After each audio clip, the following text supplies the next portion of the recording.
Karena pendapatan yang kita terima kan dari harga tarif batas atas yang ditetapkan pada saat harga aftur Rp10.000 dan kurs US dollar 14.300. Sehingga ya wajar kita minta TBA direvisi dinaikkan. Tapi tidak.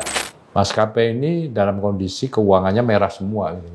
Memang satu lagi catatannya adalah di Indonesia satu-satu negara yang mengatur tarif batas atas. Itu. Tapi kalau dengan kondisi kita TBA-nya masih pakai TBA tahun 2019, belum nolong, Pak. Pesawat full load faktornya penuh, itu juga nggak untung gitu ya. Pak, udah dibicarakan belum sih Pak ke Kementerian Perhubungan, Pak? Kita sudah menyampaikan berkomunikasi secara resmi maupun verbal. Ada semacam pesan non-verbal message lah ya. Harus nunggu Pilpres tahun depan gitu.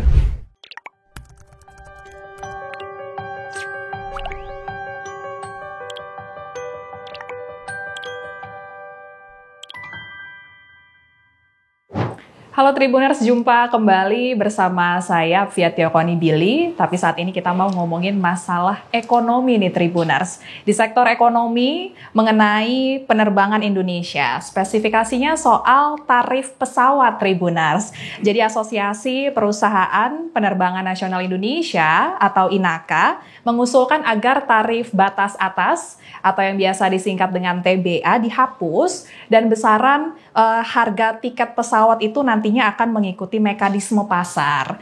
Dan padahal ya Tribunersnya tarif batas ini kan diperlukan untuk melindungi konsumen, melindungi masyarakat ketika misalnya musim puncak gitu, jadi harga nggak melambung-melambung banget gitu kalau misalnya kita mau beli tiket pesawat ya Tribuners. Dan mengenai isu ini Tribuners kita akan membahasnya dengan Direktur Utama Transnusa yaitu Bapak Bayu Sutanto yang saat ini sudah bersama saya. Ini dia Tribuners, Bapak Bayu Tribuners Sutanto. Yang berbahagia. Apa kabar Pak? Apa kabar? Baik. Kabar baik ya Pak ya? Kabar baik. Ya kita hari ini mau ngobrolin isu yang tadi di awal saya udah ungkapkan Pak. Berarti kemarin Bapak juga hadir berarti ya Pak ya hadir. Di rapat INAKA 2 November 2023 setelah acara selesai. Ketua INAKA Pak Denon bilang kalau misalnya mengusulkan agar tarif batas atas nih dihapuskan. Nah ini kenapa Pak sampai ada usulan itu? Apakah kondisinya sekarang bagaimana Pak mengenai penerbangan Indonesia Pak? Ya baik, jadi kita tahu memang di Indonesia negara kita diatur yang disebut tadi tarif batas atas untuk harga tiket penerbangan kelas ekonomi domestik ya, luar negeri nggak diatur. Jadi dan itu ada di Undang-Undang Penerbangan. Jadi memang karena di Undang-Undang itu sehingga setiap periode pihak pemerintah dalam hal ini Kementerian Perhubungan kan menetapkan tarif batas atas yang terakhir ditetapkan di tahun 2019.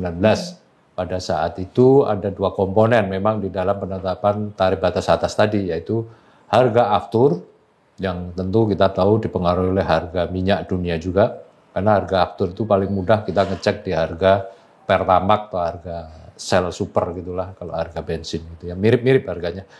Kemudian yang kedua kurs atau nilai tukar mata uang asing, US dollar khususnya. Jadi waktu 2019 itu harga afturnya saat itu harga di kisaran Rp10.000. Ya, kemudian kurs US dollarnya sekitar 14.320 kalau nggak salah ya, ingat saya itu.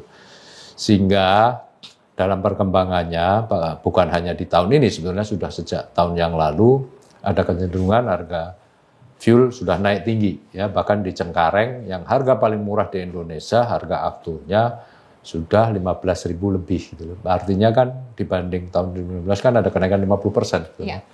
Kemudian kurs US dollar ya tahu sendiri lah itu kan. Sekarang sempat mendekati 16.000 kan dari 14.320. Berarti kira-kira ya ada kenaikan cukup signifikan sih gitu loh.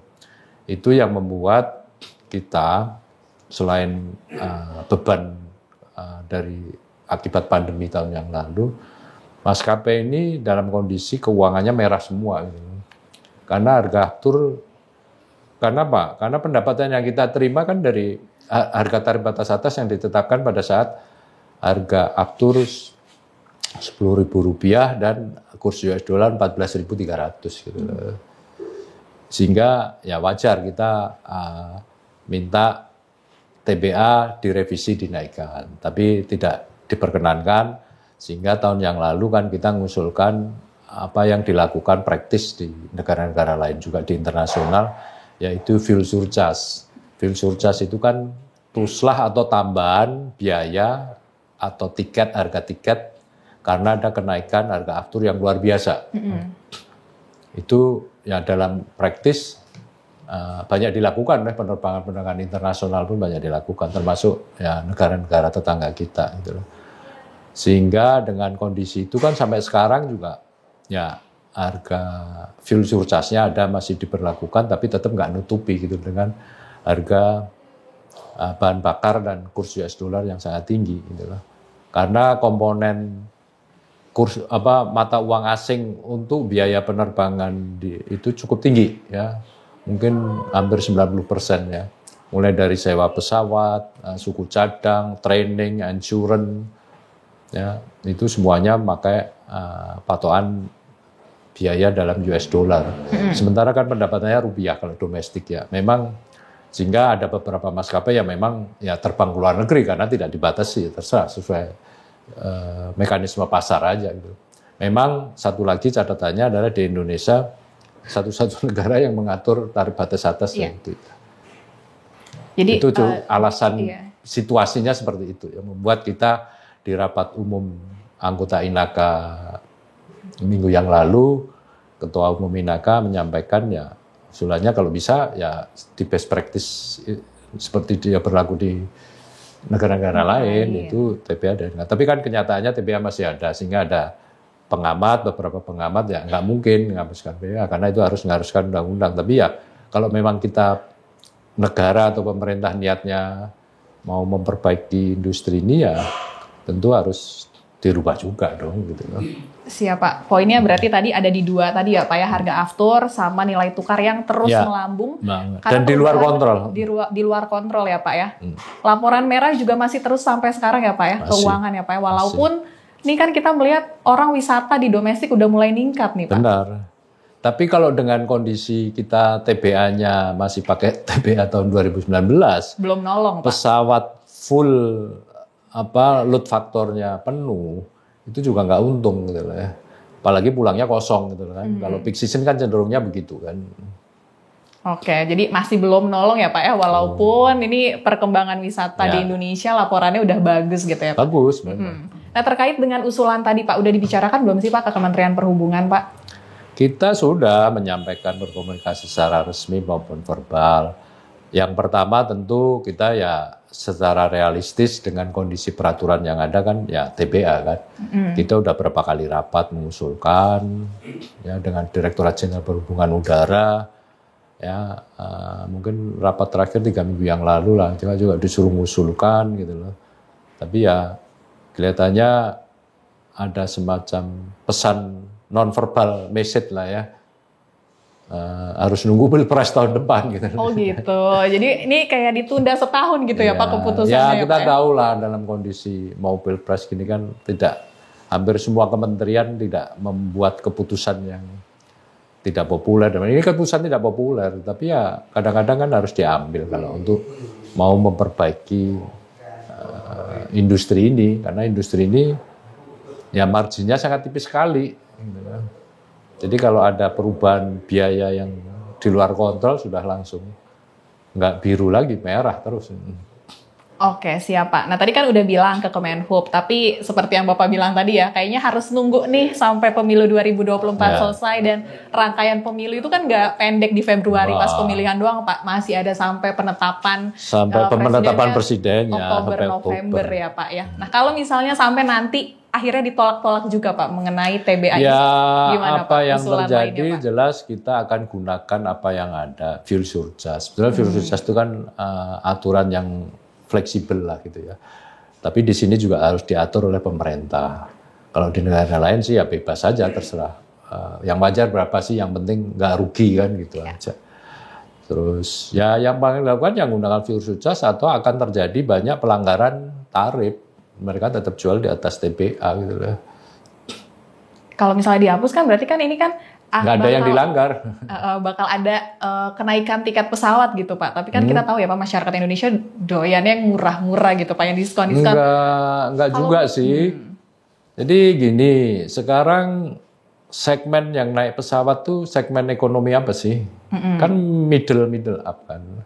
Nggak mungkin deh yang penerima bansos pengen naik pesawat dan minta tiket pesawat murah. Kan nggak kan gitu lah. Jadi ya, dan dari jumlah penumpang yang naik pesawat, katakanlah hampir 100 juta, itu yang orangnya, jumlahnya tuh cuma 5-7 juta sebetulnya. Yang naik bolak-balik itu kan sering kan. Jadi ya, dan kalau kita lihat segmennya kan, pertama yang sering naik pesawat itu kan segmen korporasi dan government. Ya. Mereka kan dibayari, nggak pernah deh kalau mereka protes harga tiketnya mahal, aneh deh gitu aja ya. Mereka nggak keluar uang pasti. Terus kemudian ada visit family relative, nengok keluarga, jalan-jalan kampung. Itu ya kalau itu bayar sendiri biasanya, mereka selalu lihat harga tiket. Tapi mereka juga cerdas, milih bepergian ya di planning jauh hari sehingga dapat tiket yang lebih terjangkau lah, affordable. Kemudian turis yang milenial ini kan juga sama, mereka lebih terdidik atau tereducated sehingga dia cari sendiri kan, mulai cari yang murah-murah gitu ya. Ya karena memang ada tiket yang murah, karena tiket ini dijual tidak selalu patokan harganya 1 juta terus gitu. Ya, pada saat permintaan rendah atau demand-nya rendah, ya mestinya akan turun gitu loh. Tapi pada saat peak season, pas musim liburan panjang, long weekend misalnya, atau ada event tertentu, ya mestinya akan mahal gitu loh. Termasuk bukan hanya di domestik sih, internasional sama. Coba deh, nanti kan misalnya ke Singapura pada saat konser Coldplay yang akan datang, mesti mahal semua, harganya gila-gilaan gitu loh. Itu hal wajar gitu loh. Oke, siap Pak. Jadi makanya orang tuh kalau yang sering berpergian, mereka sebetulnya nggak pernah deh protes gitu ya. Mereka tahu sendiri kok cara cari tiket murah gitu ya, mau ke luar negeri, mau ke yang domestik pun tahu kapan harus cari, kapan beli gitu ya, sesuai dengan. Karena kan sama moda transportasi yang lain, ya kan. Semuanya kan jadi pilihan, seperti kayak bis sekarang dengan adanya tol Trans Java, misalnya Jakarta Surabaya, sekarang kan bisnya bagus-bagus, sleeper semua. Orang mau beli 1 juta pun, gitu loh ya. Dibanding naik yang kelas ekonomi misalnya, yang cuma duduk tegak 8 jam atau 10 jam.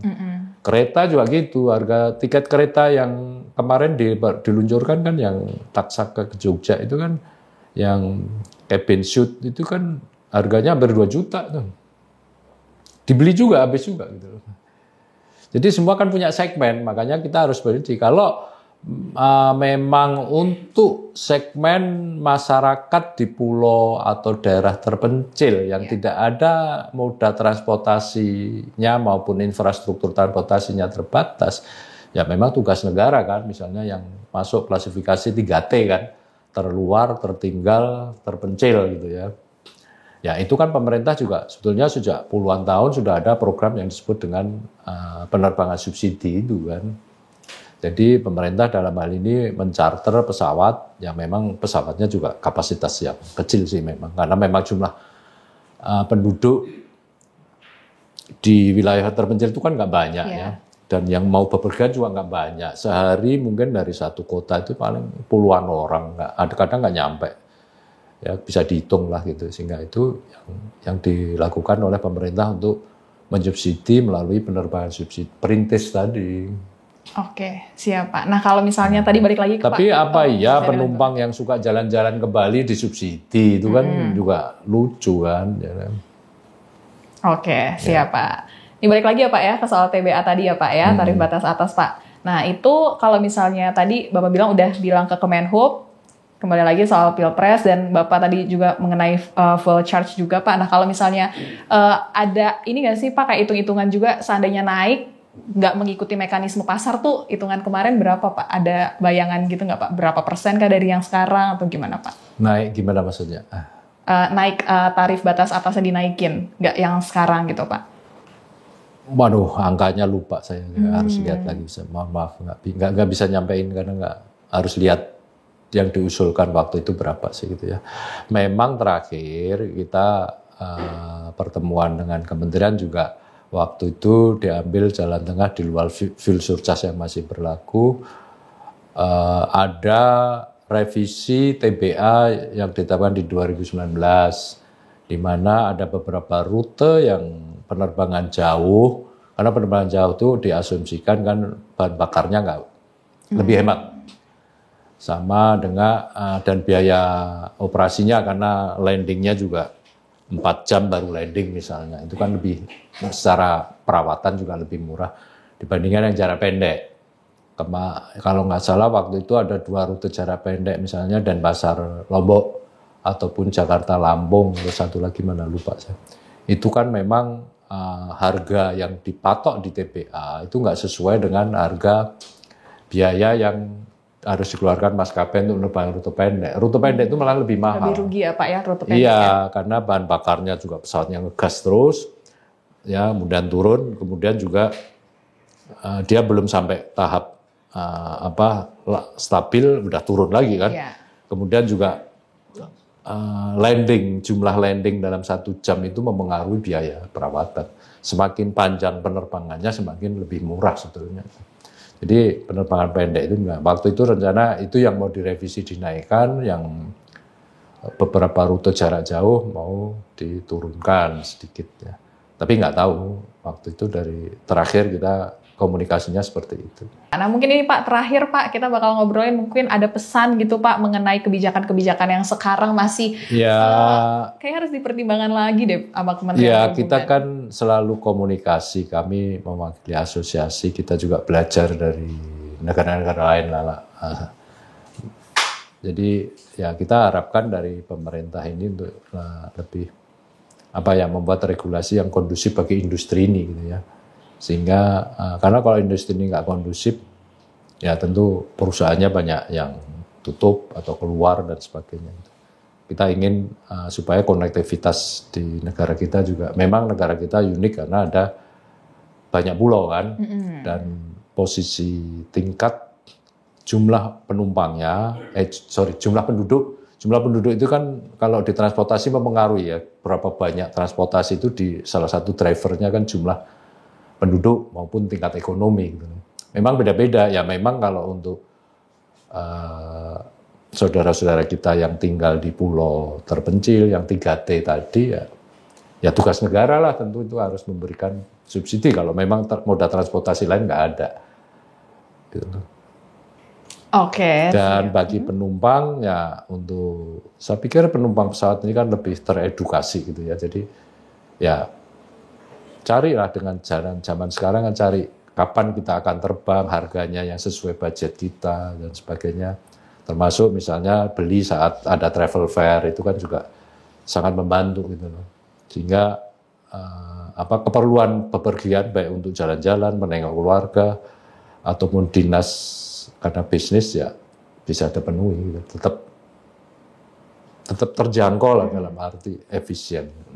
Oke, siap. Terima kasih ya Pak obrolannya hari ini ya Pak ya, sama-sama, mengenai isu terkini nih mengenai penerbangan Indonesia. Itu dia Tribuners perbincangan kita kali ini mengenai dengan usulan agar tarif batas atas tarif pesawat dihapuskan. Jadi tadi kita sudah dengar penjelasan ya dari Pak Bayu Sutanto terkait alasan-alasan kenapa sih sampai Inaka nih minta supaya TBA ini dihapusin. Perihal pertama yang pasti harga aftur yang terus naik, terus juga ada mengenai nilai tukar rupiah, nilai tukar uang kita nih juga yang terus tinggi juga, apalagi tadi Pak Bayu bilang kalau misalnya TBA ini terakhir dikoreksi tahun 2019 saat harganya tuh harga aftur dan nilai tukar rupiahnya tuh belum sampai di saat ini gitu. Jadi itu dia pertimbangannya Tribuners. Terima kasih sudah menyaksikan, saya Fiatio Konibili pamit undur diri, sampai jumpa.